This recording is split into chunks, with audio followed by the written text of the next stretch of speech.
मुलगा असावा चांगल्या विचाराचा, कसा? प्रभू रामचंद्रासारखा, बाळ दुर्वासारखा असावा, भक्त प्रल्हादांच्या सारखा असावा आणि महाराष्ट्राचे राजे छत्रपती शिवाजी महाराजांसारखा.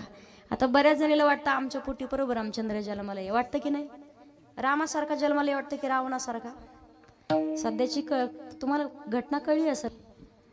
मी तर सांगेल तुम्हाला, राक्षस सुद्धा पुरले पहा, एवढी बेकार परिस्थिती आहे.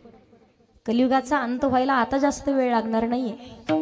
अशी लेकरं जन्माला घालण्यापेक्षा ती माता काय म्हणतात, बिना लेकराची वाण जर राहिली तरी पुरली. ती लेकराला जन्म नाही द्यायला पाहिजे. असे लहानपणापासून लेकराला चांगले संस्कार देणं होत नसल, तुम्हाला त्या लेकरांना शिकवणं होत नसल.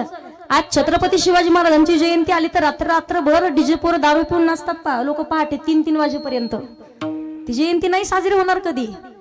मध्यरात्री रात्री प्रत्येक वेळेला दिसलेली प्रत्येक स्त्री ज्या दिवशी तुम्हाला स्वतःची ताई स्वतःची आई वाटेल, त्या दिवशी छत्रपती शिवाजी महाराजांना सुद्धा आनंद होणार आहे.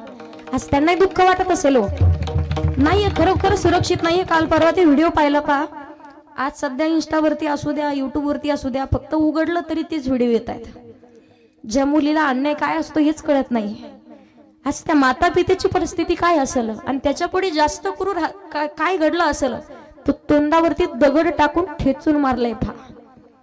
काय काय घडत चाललंय, कुठं कुठं चाललंय काय कळत नाही. सध्या सांगण्याचं तात्पर्य माझ्या माता माऊल्यांना हात जोडून विनंती आहे, नाही तुम्हाला 50 एकर शेती कमवणं झालं तरी चालेल, नाही तुम्हाला बंगले बांधता आले तरी चालेल, पण कमीत कमी फक्त लेकरांना, आपल्या लेकरामुळं कधी एखाद्या निरागस पोरीचं वाटळ होईल आणि एखादा परिवार उद्ध्वस्त होईल, असे संस्कार मात्र लेकराला कधी देऊ नका.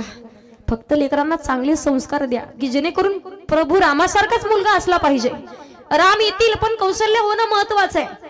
छत्रपती शिवाजी महाराज येतील पण मासाहेब जिजाऊ होणं महत्वाचं आहे. आताच्या महिला स्वतःच्या पोराला 15-16 वर्षाची पोरं दारू मध्ये पडतात, दारूच्या अधीन आहेत. 15-16 वर्षाची मुलं आहेत, कुठेतरी माय बापाला उचलून घेऊन यावं लागतात. आता मागच्या महिन्यामध्ये नवरात्र उत्सव झाल्यावर आमच्या गेवराई तालुक्यामध्ये जातेगाव ठिकाणी माझी कथा होती पहा. रात्रीच्या वेळेला मी कथेला निघाले आणि कथेला जाताना ज्यांच्याकडे चहा घेण्याकरिता निघाले का, फक्त 17 वर्षाचा मुलगा होता. त्याला चालता येत नव्हतं, एवढी दारू पिलेला होता आणि स्वतःची माता त्याचे हात धरून त्याला ओढत होती. मला सांगा ना तुम्ही, लेकराला जन्म देताना काय काय विचार केला असेल की आपल्याला शेवटच्या वेळेला आपण गेल्यावर पाणी पाजण्यासाठी कोणीतरी पाहिजे. काय करायचं वंशाचा दिवा, लोकांच्या पुरीचं वाटोळ होत असेल तर सांग. हात जोडून एकच विनंती, फक्त लेकरांना चांगले संस्कार देण्याचं काम करा. मुलगा असावा पण चांगले विचाराचा. जगाच्या मालकाला मागा, पुत्र दे ऐसा गुंडा, ज्याचा तीही लोकी झेंडा.